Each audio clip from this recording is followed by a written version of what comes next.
प्यारे विद्यार्थियों, मैं गणित अध्यापक मोहित कुमार त्यागी, बीएमएम इंटर कॉलेज नौखास मेरठ आज आपको गणित का एक महत्वपूर्ण टॉपिक समाकलन शुरू करा रहा हूँ। समाकलन अवकलन की रिवर्स प्रक्रिया होती है। प्यारे विद्यार्थियों, इससे पहले कक्षा 11 में आप कुछ अवकलन करना, जैसे बीजीय फलनों का अवकलन, दो पदों की गुणा का अवकलन, दो पदों की भाग का अवकलन तथा कक्षा 12 में कुछ विशेष प्रकार के अवकलन, जैसे प्रतिलोम त्रिकोणमितीय फलनों का अवकलन, लघुगुणकीय फलनों का अवकलन, प्राचलिक फलनों का अवकलन करना सीख चुके हैं। समाकलन में अवकलन के सूत्रों की आवश्यकता होती है, अवकलन की जरूरत पड़ती है। और यदि समाकलन की परिभाषा की बात करें तो समाकलन की परिभाषा ये बन जाती है कि यदि कोई फलन f(x) किसी अंतराल में अवकलनीय हो, अर्थात f' का अस्तित्व हो, तब f' से f(x) निकालना समाकलन कहलाता है। या ये कह सकते हैं कि इंटीग्रेशन f' dx बराबर होगा f(x) प्लस c, जहाँ ये इंटीग्रेशन का प्रतीक है और dx मतलब है x के सापेक्ष समाकलन। तभी हो जाएगा हमारा समाकलन f' dx बराबर f(x) प्लस c, जहाँ c स्वेच्छ अचर है जिसका अवकलन शून्य होता है।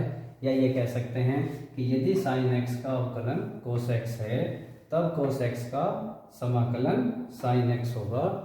तो cos x का समाकलन हुआ sin x प्लस c।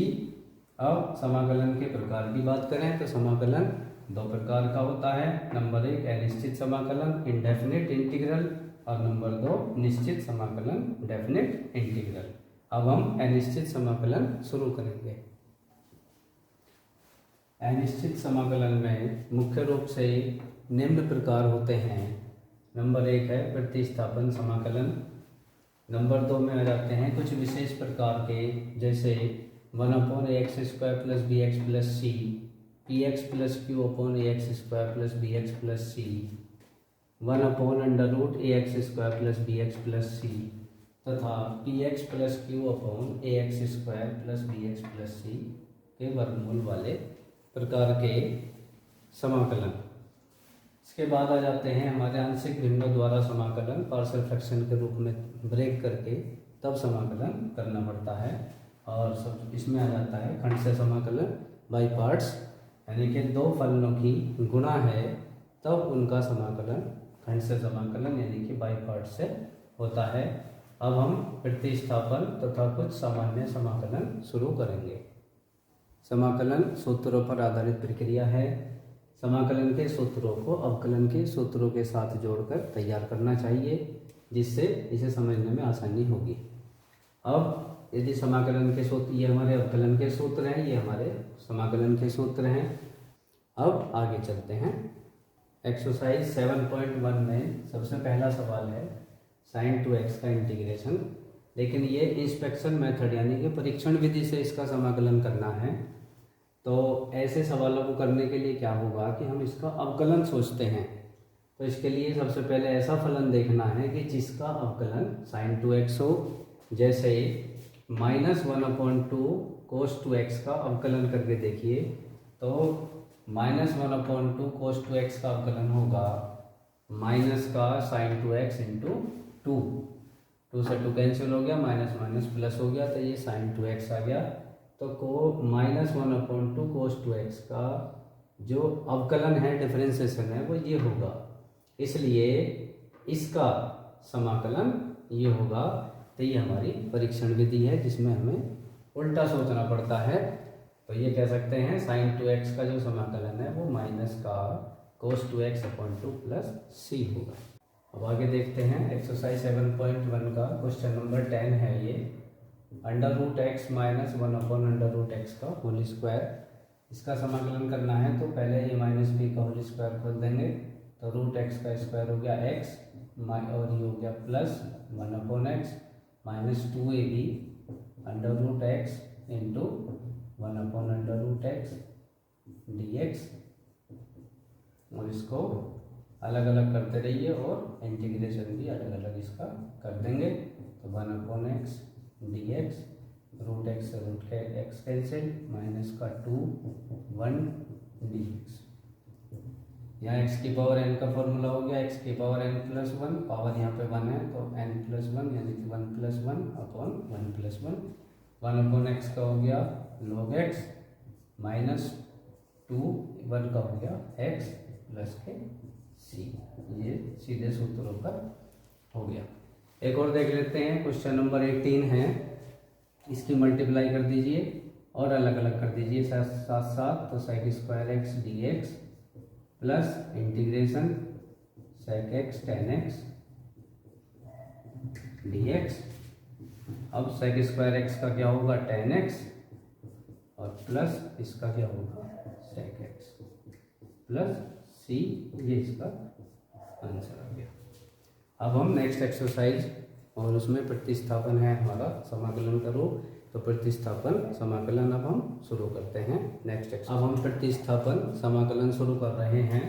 तो प्रतिस्थापन समाकलन में ये देखना होता है कि ऐसे वैल्यू को टी मानना होता है कि जिसका अवकलन सवाल में हो।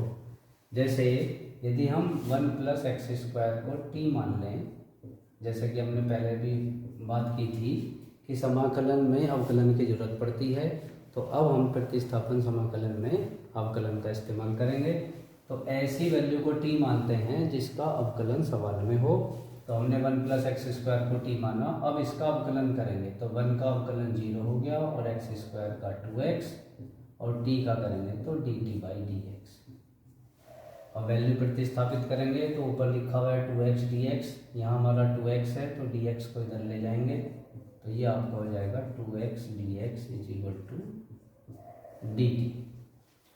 अब सवाल हमारा चेंज हो जाएगा t में, तो 2x dx की जगह तो लिख दीजिए dt upon 1 plus x square की जगह लिख दीजिए t। तो ये हमारा सवाल प्रतिस्थापित हो गया, चेंज हो गया।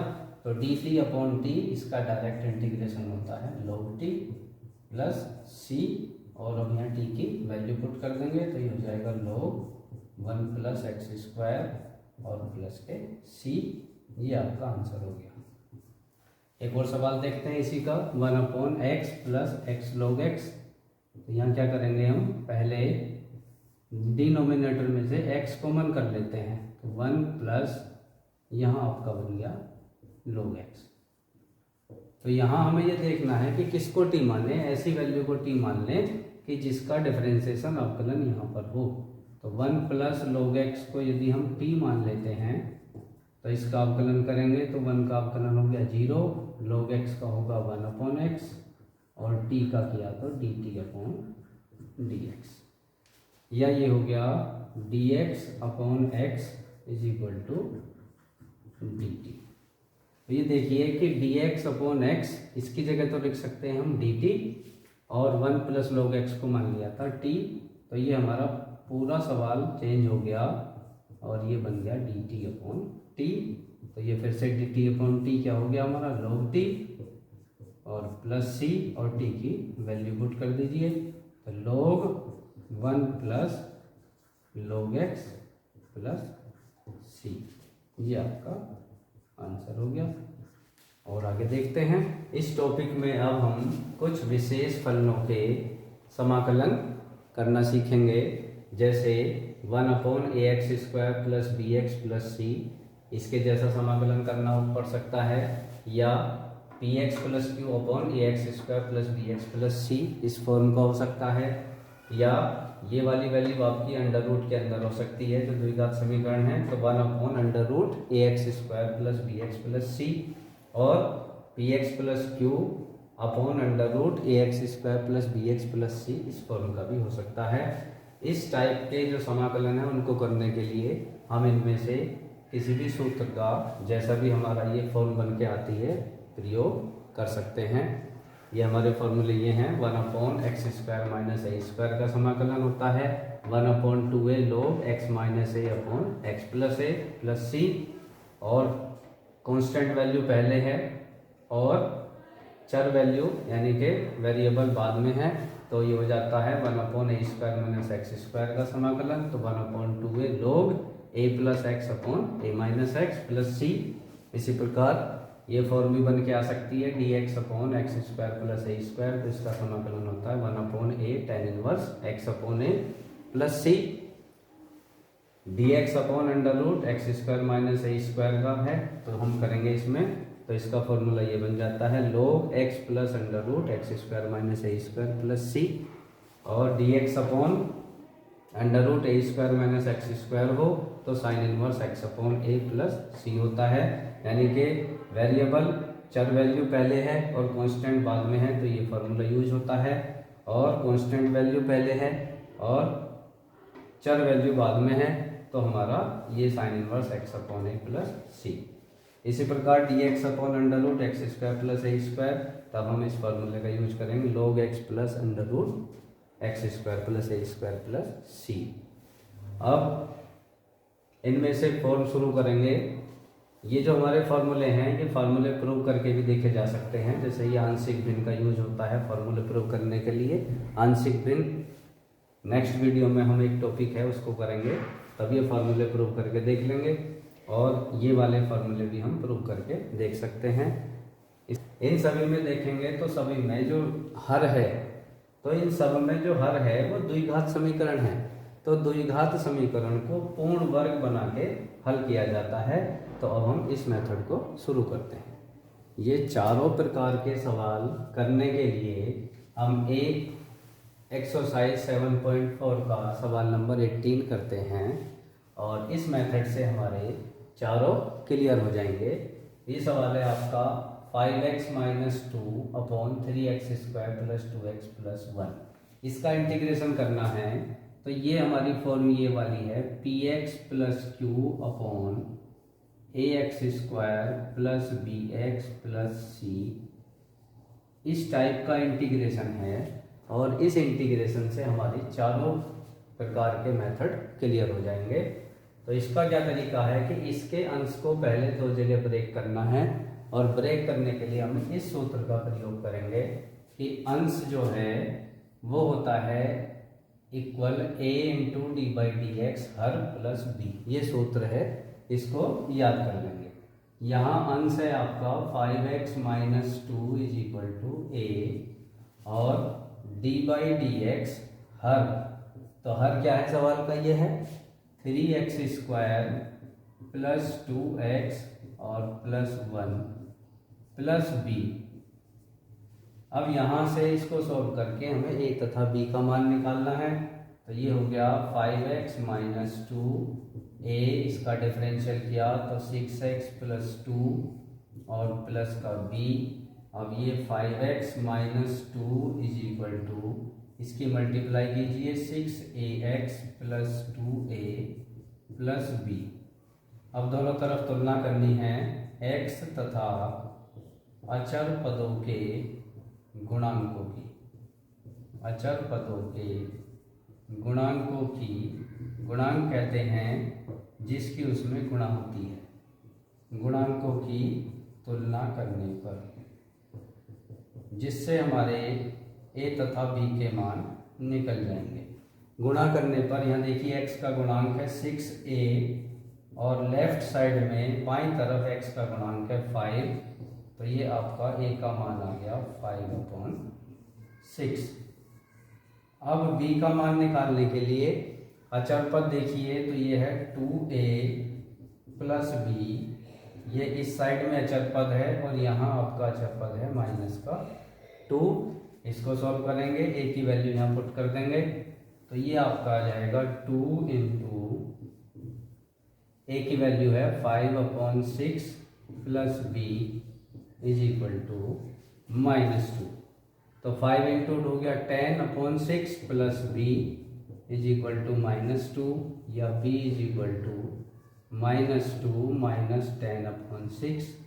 एलसीएम लेके इसको सॉल्व कर देंगे, तो एलसीएम आपका यहाँ आ गया 6, 6 2 जा 12, तो -12 माइनस 10, तो b is equal to minus का 22/6, या ये कह सकते हैं b इज इक्वल टू -11/3। अब ये a तथा b के मान आ गए, और अब a और b के मान ये हम यहाँ पुट कर देंगे, इसको आप समीकरण 1 मान सकते हैं यहाँ पर। ए तथा बी का मान रखने पर ये बन जाएगा 5x माइनस 2, ए की वैल्यू है 5/6, 6x प्लस 2, बी की वैल्यू है -11/3। ये समीकरण 1 में वैल्यू रख दी। अब हमारा सवाल आ जाएगा चेंज होके कि 5x minus 2 integration upon 3x square plus 2x plus 1 आई बराबर, तो ये आ गया चेंज हो गए। तो 5x माइनस 2 की वैल्यू थी आ गई 5/6, 6x प्लस 2 माइनस 11/3 dx और अपॉन हर आपका सेम रहा 3x square plus 2x plus 1। तो इससे ये चेंज होके आ गया हमारा, ये फायदा इससे हुआ। तो i बराबर, अब इसको अलग अलग कर देंगे तो 5/6 integration 6x plus 2 dx upon 3x square plus 2x plus 1 minus second value ये है आपकी 11/3 integration dx upon 3x square plus 2x plus 1। देखिए ये क्लियर हो गए। ये मेथड थोड़ा बड़ा जरूर है, लेकिन इस मेथड से आपको चारों क्लियर हो जाएंगे, इसलिए इसको ध्यान से देखिए। अब इसको I1 मान लेंगे और इसको I2 मान लेंगे, तो हमारा ये सवाल दो जगह बन जाएगा। तो यहाँ ये लेके चलेंगे कि माना I1 बराबर ये पूरा फंक्शन 6x प्लस 2, पूरा सवाल इंटीग्रल का ये हो जाएगा 3x square plus 2x plus 1। इसको तो I1 ले लिया, और जो दूसरा इंटीग्रल है इसको I2 मान लेंगे। तो I2 बराबर हो गया integration dx upon 3x square plus 2x plus 1। तो अब हमारे ये I1 और ये I2 बन गए, तो हम कह सकते हैं कि ये इक्वेशन ऐसे बन गई I बराबर 5/6 I1 माइनस 11/3 I2, और इसको समीकरण 2 मान लीजिए। अब I1 और I2 के दोनों के मान अलग अलग सॉल्व करेंगे, अलग अलग इंटीग्रल करेंगे और यहाँ पुट कर देंगे, तो आपका सॉल्यूशन होगा। तो सबसे पहले I1 को सॉल्व करते हैं। I1 क्या है हमारा, देखिए ये है I1 इज इक्वल टू है integration 6x plus 2 dx upon 3x square plus 2x plus 1। हमेशा I1 इसी फॉर्म में बनेगा। अब इसको आप t मान लीजिए, तो 3x square plus 2x plus 1 is equal to t. तो प्रतिस्थापन से इसको करेंगे, इसका डिफरेंशियल करेंगे तो यही आएगा, क्योंकि फॉर्मूले में ये डिफरेंशियल ही था। इसका डिफरेंशियल कीजिए तो 6x plus 2 is equal to d t by d x. तो ये कह सकते हैं 6x प्लस 2 डी एक्स बराबर डी टी। ये फॉर्म हमेशा इसमें चेंज होगी। तो ये बन गया I1 बराबर, इस पूरे की जगह आपका dt आ गया और ये बन गया dt, ये हो गया t। अब इसका इंटीग्रेशन होता है log t और t की वैल्यू पुट कर देंगे, तो I1 बराबर हो गया log और t की वैल्यू आ गई 3x स्क्वायर और प्लस 2x प्लस 1। ये हमारा I1 की वैल्यू आ गई, I1 का मान निकल गया। अब I2 का मान निकालेंगे, इसको मैं यहाँ से मिटाई देता हूँ, यहाँ वैल्यू पुट कर देंगे बाद में। अब I2 क्या है, ये है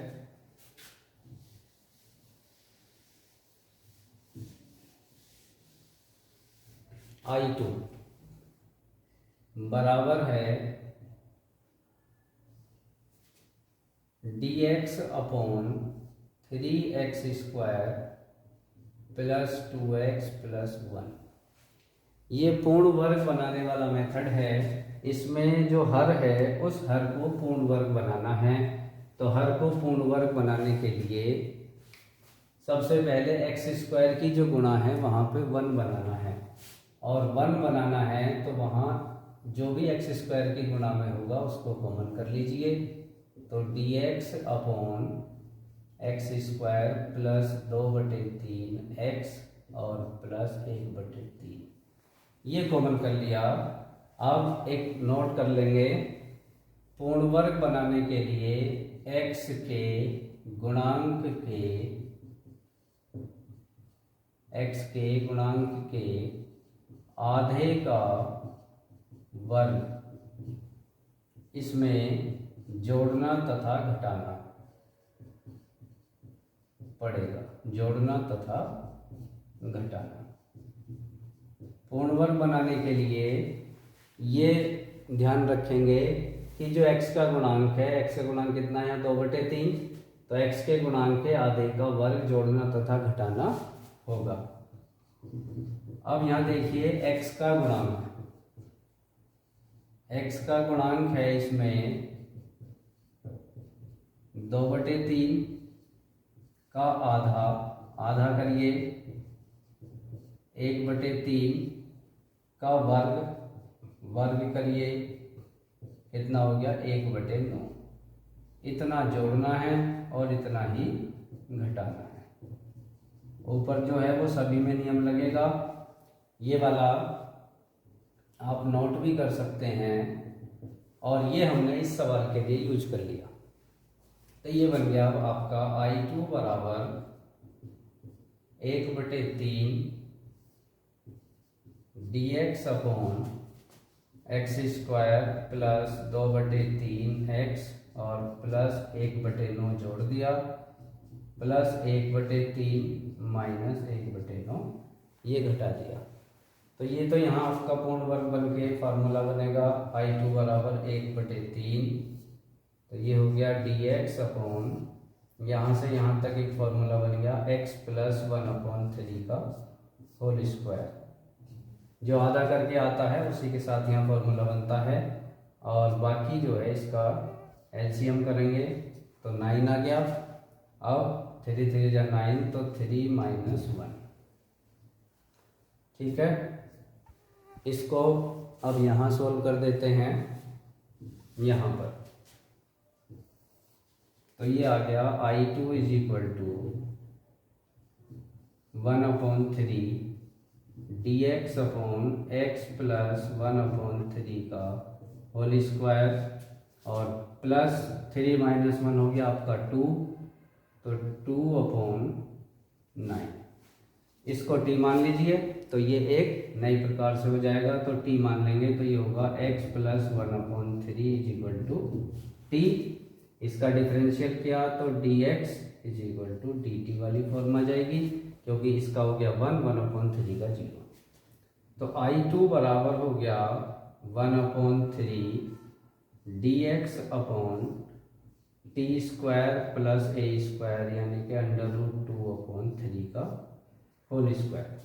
तो ये dx upon x² plus a² की फॉर्म बन गई, और ये फॉर्म बनने के बाद यहाँ फॉर्मूला बन जाएगा 1/a tan इनवर्स x/a। तो मैं इसको यहाँ सॉल्व कर देता हूँ, क्योंकि अभी इक्वेशन 2 की हमें ज़रूरत होगी। तो अब ये सॉल्व होके आपका आ जाएगा कि I2 इज इक्वल टू 1/3, तो ये होता 1/a, a की जगह है √2/3 tan inverse t upon tan inverse x/a, तो t अपॉन √2/3। 3 से 3 कैंसिल हो गया, तो I2 is equal to 1/√2 tan inverse 3 को ऊपर ले जाइए, t की वैल्यू पुट कर दो, तो t है आपका x प्लस 1/3 और इंटू 3/√2। 3 के अंदर मल्टीप्लाई कीजिए तो I2 बराबर हो गया 1/√2 tan इनवर्स। 3 की मल्टीप्लाई की तो ये तो बन गया 3x, यहाँ आपका 1 आ गया और /√2। ये I2 की वैल्यू आ गई। अब I1 और I2 जो हमारी वैल्यू आई हैं वो दोनों हम यहाँ पे रख देंगे। ठीक है, इक्वेशन 2 में हमारी इक्वेशन बन के आ जाएगी I = 5/6। तो I1 की वैल्यू आई थी log 3x² + 2x + 1 और I2 की वैल्यू आई है हमारी, ये तो था 11/3। I2 की वैल्यू आई थी 1/√2 tan इनवर्स 3x + 1/√2। ये वैल्यू आ गई। तो इस तरह से ये सॉल्व हो गया। I = 5/6 log 3x² + 2x + 1 - 11/3√2। बस अब ये तो सेम का सेम ऐसे ही रहेगा। tan inverse 3x + 1/√2 + c। इस प्रकार ये कंप्लीट सॉल्यूशन हो गया। तो हमने px + q/ax² + bx + c वाली फॉर्म का इंटीग्रल समाकलन पूरा करना सीख लिया। अब यदि वो पहले टाइप का है, केवल dx/ax² + bx + c वाली फॉर्म है, तो केवल I2 वाला मेथड लगाएंगे, इसके अकॉर्डिंग सोल्व हो जाएगा। और यदि वो अंडर रूट वाला है तो अंडर रूट के अकॉर्डिंग हमारा लास्ट में फार्मूला चेंज होगा कि साइन इनवर्स का लगेगा या log का अंडर रूट वाला लगेगा। पूर्ण वर्ग ऐसे ही बनाएंगे। और जो हमारा px + q/√ax² + bx + c इसका इंटीग्रल है वो भी हम इसी तरह सॉल्व कर लेंगे। इस तरीके से चारों तरीके हम कर सकते हैं। इस प्रकार इस लेक्चर में हमने प्रतिस्थापन तथा कुछ विशेष प्रकार के समाकलन करने सीखे।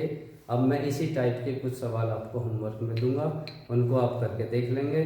अब नेक्स्ट लेक्चर में हम आंशिक भिन्नों द्वारा समाकलन तथा खंड से समाकलन करना सीखेंगे। धन्यवाद।